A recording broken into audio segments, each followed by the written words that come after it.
حمار العالي يا توفيق. سين حين حين حين حين يا حمار يا توفيق. فهمتك وما افتهملكش، ضربتك دعشتك، لكنك مضربة حمار تستاهل موقع ذاك. سقع مقع توفيق استرع.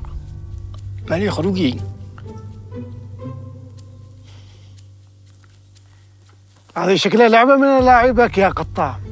بطلت العب من زمان، من ايام الحقنلي. كما على فكرة شيخ مانع، صاحبكم مستاهل. انا من زمان اقول له رطب للحاكم، دهون للحاكم. صاحبكم مكرر. توفيق حمار، كما توفيق حمار، ناقص السبلة، نهق الصباح نهق المساء، انه حمار وافي يستاهل موقعه. شوف يا قطام، كلنا شي ندقدق عمي الشيخ فاضل، لكن مش بهذه الطريقة، لأن هذه الطريقة بتدخلنا احنا بدائرة مش نقدرش نتخارج منه. المهم قولوا صاحبكم يبيع ولا حرام تلاق. تلاقي ما مثل تلاقي، لا يدخل بدوامة لا يقاقي ما يلاقي. مالك يا قطام؟ مالك؟ ايش فيك؟ خلك يبيع.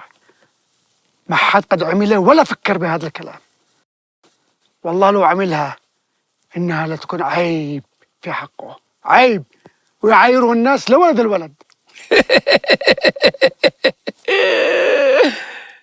والكلام أمانة، كل المقيبقات قابقين، إلا المقيبقة حقك ما قابقاش، مو من عيب.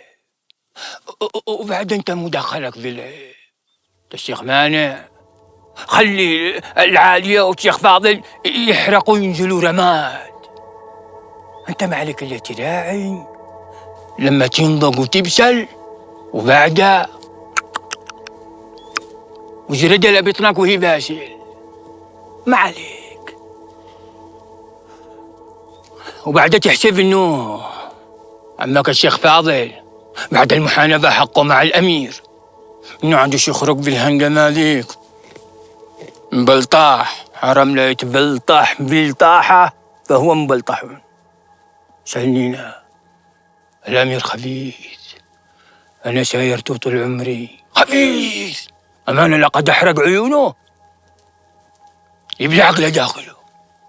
يا لطيف الخبث اللي بينه، يا لطيف يا لطيف. اللهم اصرف عنا الأمير وشره. استاهل يا